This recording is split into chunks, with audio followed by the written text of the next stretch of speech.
How to delete your Discord account. That's what I will show you in this video. But before we begin, make sure to subscribe to the channel and ring the bell to get notified whenever a new video is uploaded. With that said, let's get started. So go ahead and open up Discord and log into your account. And once you do that, click on the profile picture at the bottom right of the screen. Once you're here, from the user settings section, click on my account and then scroll all the way down till you see the red text that says delete account all the way down at the bottom. Click on it. A pop-up window will appear that asks you, are you sure that you want to delete your account?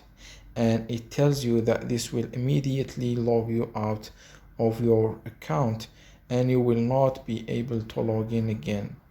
And if you are okay with that, click on password here and enter your password wherever that might be.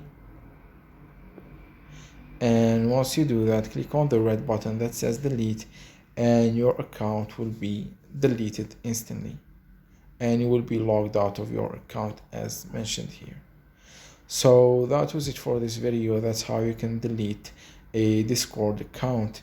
If you have any questions, please leave them in the comment section down below. With that said, see you in the next video.